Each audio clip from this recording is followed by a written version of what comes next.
अस्सलाम वालेकुम स्टूडेंट्स। बच्चों, जैसे कि आपको पता है कि हम ऑलरेडी चैप्टर नंबर 4 स्टार्ट कर चुके हैं और हमने उसमें से सेल मेम्ब्रेन तक उसके पार्ट्स के रेफरेंस से स्टडी कर लिया था। आज हम उससे नेक्स्ट पार्ट पे जा रहे हैं और वो पार्ट है हमारा टॉपिक जो आज हमने डिस्कस करना है, वो है सेल वॉल। जैसा कि मैंने अपने पिछले लेक्चर में बेटे बताया था कि cell wall part of cell है but it is not living, it is dead, और ये कुछ सेल्स में मौजूद होगी और कुछ सेल में मौजूद नहीं होती। अब उस रेफरेंस से जब हम इसको देखेंगे तो सबसे पहले आप सब बच्चों को ये पता होना चाहिए कि what is the definition of cell wall. It is a thick rigid polysaccharide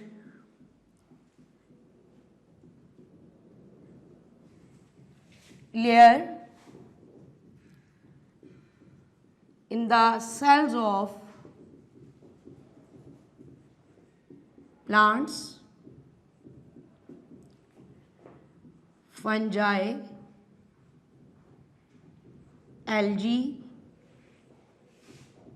and bacteria.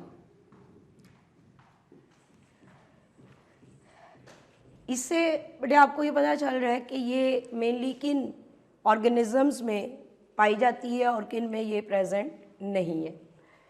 और इसी रेफरेंस से बेटे अगर हम इसकी अकरेंस की बात करते हैं तो found in both types of sales.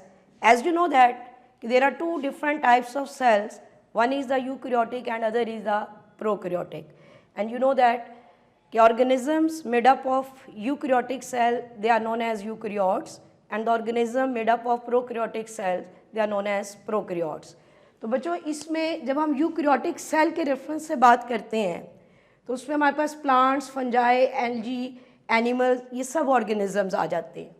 जैसा कि अब आपको इसमें मैंने इसको मेंशन किया है कि इसमें प्लांट सेल में, फंजाई में और एल्गल सेल में cell wall is present but it is absent in case of animal cells. Whenever you people are concerned with the cell wall in the plant cell, it is mainly made up of cellulose.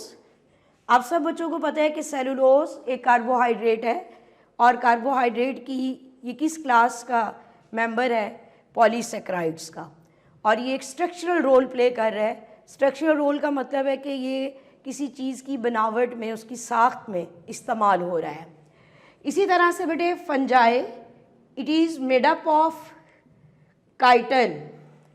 Chiton भी हमारे पास एक polysaccharide है और it is mainly present in the cell wall of fungi as well as in the exoskeleton of arthropods. You know that the most abundant group of living organisms on the surface of earth are insects. जैसा कि आपने पहले chapter में पढ़ा था कि 53.1% insects हैं in the biodiversity. तो इसी तरह से हम कह सकते हैं कि काइटन एक ऐसा केमिकल कंपोनेंट है जो मोस्ट अबंडेंटली लिविंग ऑर्गेनिजम्स में मौजूद है। और algal cell wall is mainly made up of, just like plant, of cellulose. And as I had already mention it is absent in animal cell. We already discussed it. In case of the animal cell, the outermost boundary, outermost layer is the cell membrane and cell wall is absent. And whenever we people are concerned with the prokaryotic cell, the best example of prokaryote bacteria. तो बच्चे इसमें bacterial cell के अंदर जो cell wall है it is mainly made up of peptidoglycan.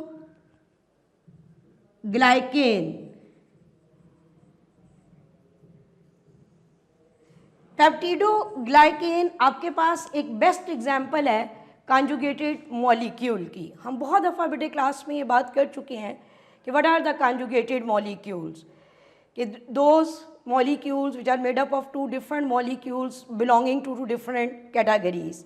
तो similarly in peptidoglycan there are carbohydrates plus amino acids.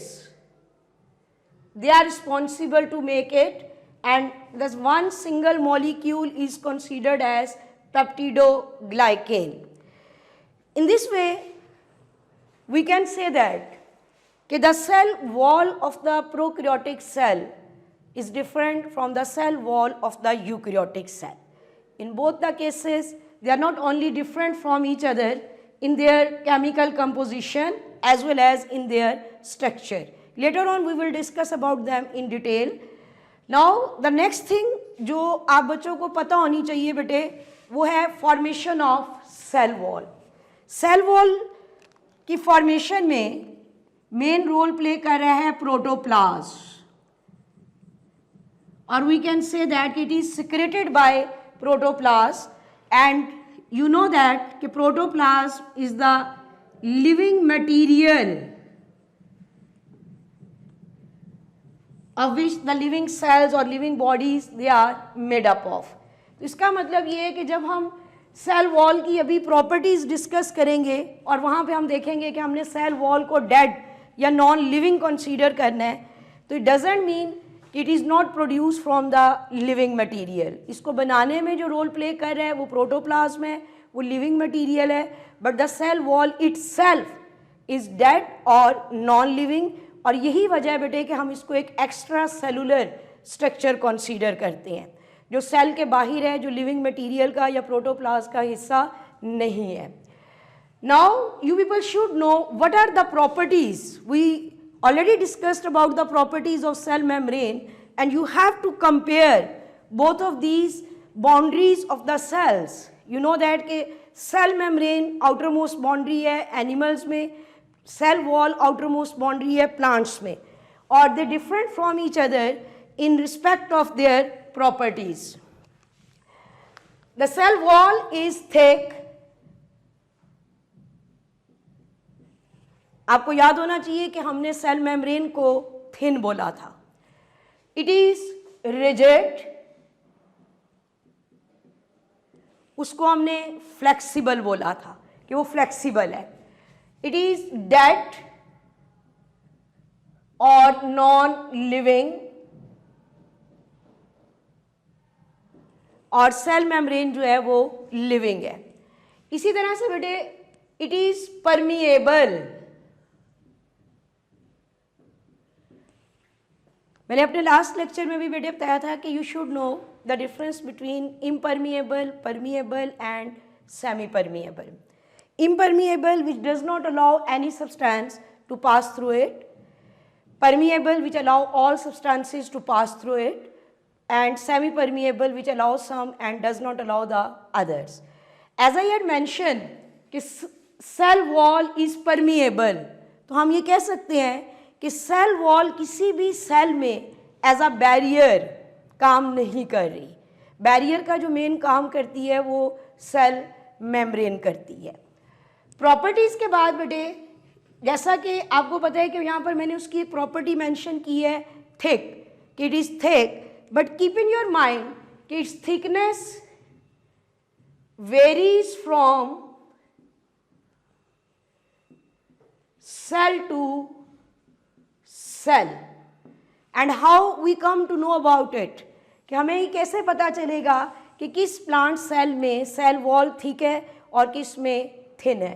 तो बेटे always keep in your mind कि हमने स्ट्रक्चर को रिलेट करना है फंक्शन के साथ. Depending upon their function their thickness also varies. तो इट मीन्स कि varies from cell to cell depending upon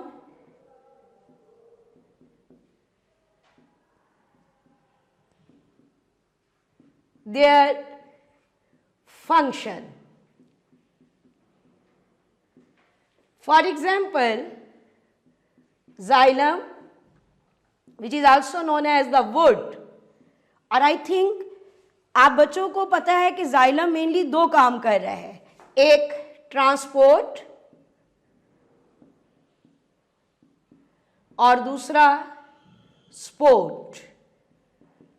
xylem का दूसरा नाम बेटे वुड है, और वुड एक हार्ड रिजिड स्ट्रक्चर होता है जो सपोर्ट प्रोवाइड करता है. तो जाइलम ना सिर्फ एज अ ट्रांसपोर्टिंग और कंडक्टिंग टिश्यूज़ के तौर पर एक्ट कर रहा है, ये एक्सपोर्टिंग टिश्यूज़ के तौर पर भी एक्ट करता है। तो इट इज़ अंडरस्टूड कि if it is responsible to provide support तो it must be thick, it must be rigid so that the plants they can withstand against the high pressure of wind. That is why the xylem walls are thick as compared to the rest of all the plant cells. Similarly, in other plant cells, just like the one of another example, parenchyma, these are one specific type of cells which are meant for storage. मतलब इन sales का काम है store करना, और वो store क्या करते हैं, इधर फूड और वाटर। तो it is understood for storage they must be provided with thin walls, not the thick walls, so that substances they can easily move in and out. Is it clear बेटा? And after this you people should know about the structure of cell wall. Basically there are 3 layers of cell wall, primary layer और primary cell wall, secondary layer और secondary cell wall, and middle lamella. As you people can see here, I had mentioned 2 of the chemical components, cellulose and hemicellulose.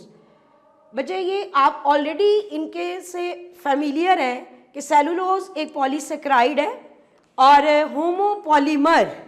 सबसे पहले what are the polymers? The chain-like structures which are formed by the condensation of smaller subunits. Smaller subunits are known as the monomers. If the monomers they are repeatedly condensed, if they are form a chain-like structure, we will use the word for them polymer. And polymer are of 2 types. They may be homopolymer or they may be heteropolymer. As you know the meanings, homo means same, एक जैसे, और hetero means different, मुख्तलिफ. कोई भी chain like structure जो एक जैसे monomers का बना हुआ होगा उसके लिए लफ्ज़ हम यूज़ करेंगे होमोपॉलीमर. जैसे सेलुलोज है, cellulose is formed by the condensation of repeated condensation of glucose. On hydrolysis it also yields glucose.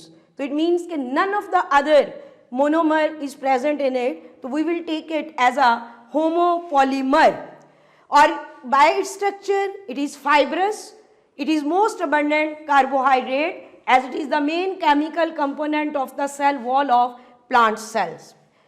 Similarly, hemicellulose, it is as compared to cellulose small in size, it is also a polysaccharide but it is heteropolymer.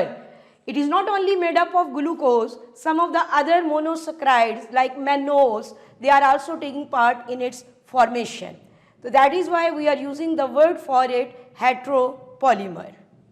Structure में बेटे जब हम बात कर रहे थे कि 3 layers हैं इसमें, प्राइमरी, सेकेंडरी और मिडल लैमेला, आपको इनकी लोकेशन, उनकी केमिकल कंपोजिशन और जो मेन हमारी सेल वॉल का पार्ट है, जो मेन लेयर है जिसको हम प्राइमरी लेयर कह रहे हैं, उसकी केमिकल कंपोजिशन के बारे में भी पता होना चाहिए और उसके स्ट्रक्चर के बारे में भी. सबसे पहले बेटे हम बात करेंगे प्राइमरी लेयर के बारे में, जिसको ट्रू सेल वॉल भी कहते हैं. इसको ट्रू सेल वॉल इसलिए कहते हैं कि जैसा कि आपको पता है कि नए सेल्स बनते हैं by the division of pre existing cells, कि पहले वाले सेल डिवाइड करते हैं फिर नए सेल्स बनते हैं. तो जो नए सेल्स बनते हैं उनको हम डॉटर सेल्स कहते हैं, और we can also say that these are the newly growing sales.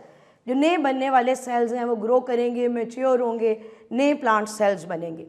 तो जितने भी न्यूली ग्रोइंग सेल्स हैं जो आफ्टर सेल डिवीजन, माइटोसिस या मियोसिस के बाद बनते हैं, उन सब में प्राइमरी लेयर लाजमी मौजूद होती है. इसी वजह से हम कहते हैं कि ये ट्रू सेल वॉल है. और जब हम इसकी केमिकल कंपोजिशन के रेफरेंस से बात करते हैं तो it is mainly made up of cellulose, hemicellulose and pectin. Cellulose और हेमीसेलुलोज के बारे में बट अभी थोड़ी देर पहले मैंने आपको बताया है कि ये दोनों पॉलीसेक्राइड हैं. पैक्टिन भी हमारे पास एक जेल लाइक पॉलीसेक्राइड है. और जैसा कि बेटे मैंने इसको बोला है कि ये जेल लाइक सब्सटेंस है, इसकी जेली लाइक कंसिस्टेंसी है, तो इसका मतलब ये है कि ये किसी बाइंडिंग मटेरियल का, या just like we will later on use the word for it cement, कि ये एक सीमेंट का काम करेगा। जैसे कि दीवार को बनाते हुए दो ईंटों के दरमियान में हम एक सीमेंट की लेयर देते हैं so that the bricks they are held together, बिल्कुल इसी तरह से जब हम मिडल लैमिला में इसके रेफरेंस से इसका फंक्शन पढ़ेंगे तो इसका ये काम कर रहा है बाइंडिंग ऑफ सेल, क्योंकि middle lamella as a one part of the cell wall it is mainly made up of pectin. इसका सिर्फ एक केमिकल कंपोनेंट है और वो है पैक्टिन, जो कि एक जेल लाइक सब्सटेंस है और बाइंडिंग का काम करेगा to bind the cells together so that they make the tissues. You know that the tissues they group together to make the parts or organs, and then organ system or ultimately an organism is formed. Then you people should know about its structure. The specific term which we use for the structure of primary layer of cell wall, that is the criss-cross arrangement. But अभी मैंने आपको cellulose का बताया था कि ये fibres हैं, और याद रखें कि फाइबर्स, ये वाले फाइबर्स अपने आप को लेयर्स में अरेंज करेंगे और हर लेयर में in each layer they run parallel to each other. It means कि they will look like this one. In one layer, all the cellulose fiber they run parallel to each other. But one thing which is very important, कि if we are saying that कि these are the fibers and present in layers, तो बेटे ये याद रखना है कि हर layer दूसरी लेयर के राइट एंगल पे होगी। राइट एंगल का मतलब है कि एग्जैक्टली उसके ऊपर एक 90 का एंगल बनाते हुए उसकी अरेंजमेंट होगी।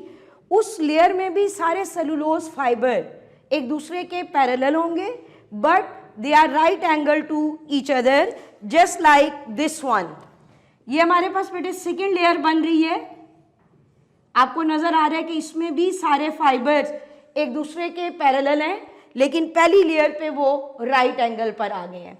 इसी तरह से जो थर्ड लेयर होगी उसके भी fibres they run parallel to each other, but once again they are at right angle to each other।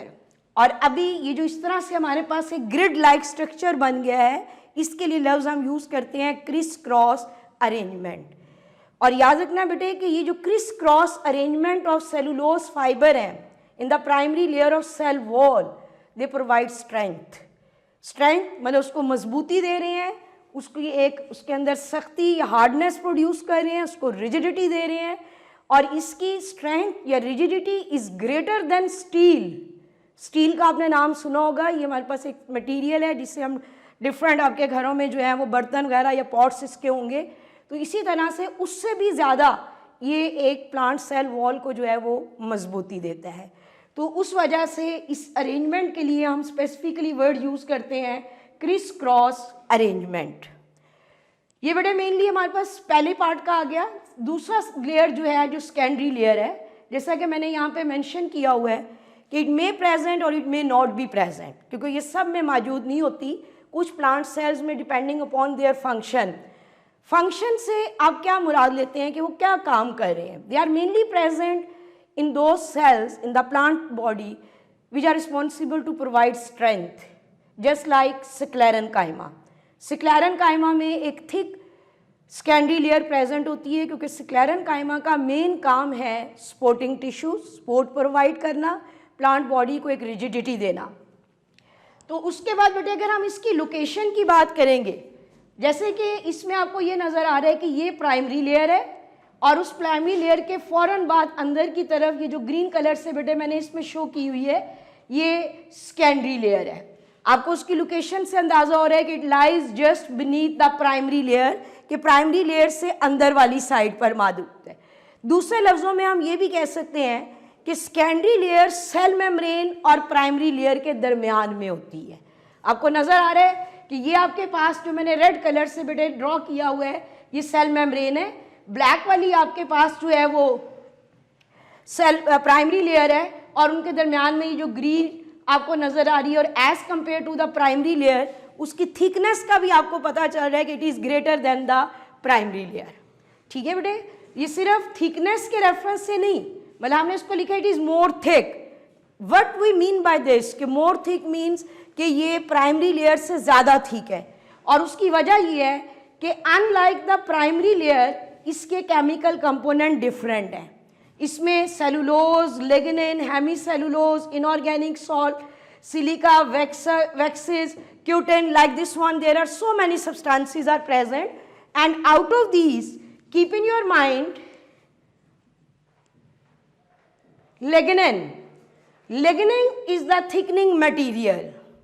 It is the actually thickening material because of which when it deposited in the secondary layer become thick and it become hard and rigid. And then the third part is middle lamella. जैसे बेटे अभी मैंने आपको बताया कि middle lamella mainly pectin की बनी हुई है, और उस pectin में जो है वो हमारे पास एक स्ट्रक्चरल पॉलीसेकेराइड ही है, but it is provided with gel like consistency, और इसीलिए ये एक्ट करता है as a cement, as a binding material which is responsible to keep the cells together. The one thing the students mostly they are confused regarding the location of middle lamella. उनके ज़हन में बच्चे ये आ रहा होता है कि मिडल लैमेला का मतलब ये है कि ये प्राइमरी और सेकेंडरी लेयर के दरमियान में होगी, तो ऐसा नहीं है बेटे. हमेशा याद रखना है कि मिडल लैमेला दो प्राइमरी सेल वॉल्स का क्या मतलब है कि जो नेबरिंग सेल्स की प्राइमरी सेल वॉल होगी, एडजेसेंट सेल्स की, और जो दूसरे सेल्स की, जस्ट लाइक दिस वन, कि ये हमारे पास दो प्राइमरी वॉल्स हैं, ये नेबरिंग सेल है या ये नेबरिंग सेल्स है, तो इनके दरमियान में एक पैक्टिन जब डिपॉजिट होता है तो वो क्या बना देता है, मिडल लैमेला बना देता है. तो मिडल लैमेला हमारे पास एक्ट कर रहा है as a cement, as a binding material which is responsible to bind the cells together. And you people can see that कि I had made a one structure here. You can see that कि there are gaps are present. जैसे कि बेटे हमने अभी बोला था कि सेल वॉल डेड है, और आपको ये भी पता है कि between the cell there is a communication हम किस सेंस में, ये नहीं कहेंगे कि वो आपस में कोई बातें कर रहे हैं. कम्युनिकेशन मीन्स कि एक्सचेंज ऑफ मटीरियल, एक लिविंग सेल से दूसरे लिविंग सेल्स में मटीरियल ट्रांसफर्ड होता रहता है. अब अगर हम प्लांट सेल्स के रेफरेंस से बात करते हैं कि दो प्लांट सेल्स के लिविंग मटेरियल प्रोटोप्लास्ट के दरमियान में डेड सेल वॉल मौजूद है, तो how they are responsible to bring about the exchange of material. That is why at certain points there are gaps are present, and these gaps are known as the plasmodesmata. इन gaps को हम क्या कहते हैं, plasmodesmata. You should know they are mainly meant for exchange of material between cells. These are actually the cytoplasmic strands. मैंने word क्या use किया बेटे, cytoplasmic strands, or even you can use the word cytoplasmic bridge. These are the cytoplasmic bridge. You can see that the cytoplasm of the one cell is connected with the cytoplasm of the other cell. You can see that there is none of the living or non-living material is present here. There is a specific gap is present, and that gap is known as the plasmodesmata. जी बेटे, यहाँ तक जो भी हमने सब कुछ discuss किया वो स्ट्रक्चर के रेफरेंस से था. अभी थोड़ी देर पहले मैंने जैसे आपको भी बेटे प्लाज्मोडेस्माटा की हम बात कर रहे थे, मैंने आपको कहा था कि आपने याद रखना है कि exchange of material between cell जो है उसको प्लाज्मोडेस्माटा, और प्लाज्मोडेस्माटा जो खुद है वो साइटोप्लाज्मिक स्ट्रैंड्स या ब्रिड्ज बिटवीन एडजेसेंट सेल्स उनको कहते हैं. अब हम डिस्कस करेंगे बेटे function of cell wall. It is responsible to provide definite shape. जैसे कि अभी हमने प्रॉपर्टीज़ में बात की कि ये रिजिड है, थिक है, तो इसका मतलब ये है कि it is responsible to provide a definite shape which is not present in case of animal cell. Animal cell में शेप जो है वो वेरिएबल होती है, चेंजेबल होती है, लेकिन प्लांट सेल की एक डेफिनेट शेप है। इवन जब प्लांट सेल माइटोटिकली डिवाइड कर रहा होता है, at that time there is no change in its shape. और the reason is that the plant cells, they are provided with an outermost boundary which is known as the cell wall. As it is thick and rigid, it is also responsible to provide protection. It provides protection from the extracellular factors as well as prevents entry of pathogens. Pathogens, these are the disease causing organisms.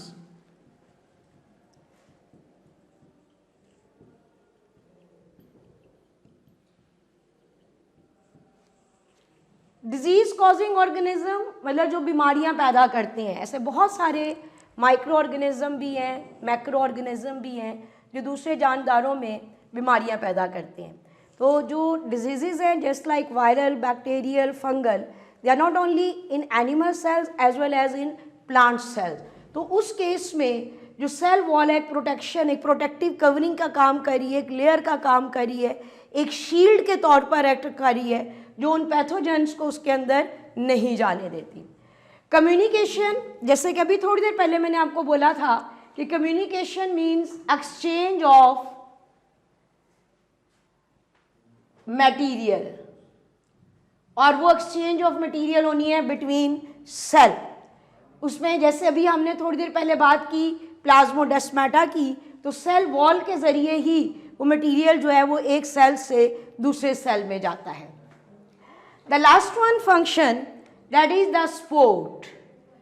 Once again, it is rigid, it is responsible to act as a thick layer, तो ये उसको sport भी देती है।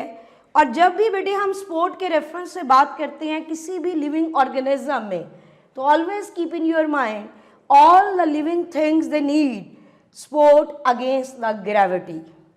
Gravity के against उनको एक support की ज़रूरत है, so that they are able to maintain their upright posture. Just like if I am standing in front of you, I am standing against the gravity. The main thing which is providing me support to keep my this posture, that is my skeleton. जैसे animals में, जानवरों में उनका skeleton उनको support दे रहा है, इसी तरह से पौधों के अंदर उनके सपोर्टिंग टिश्यूज़ जो कि मेनली सेल वॉल को भी हम एज अ सपोर्टिंग स्ट्रक्चर लेते हैं, that is responsible to provide them support and they are able to withstand against the different environmental factors.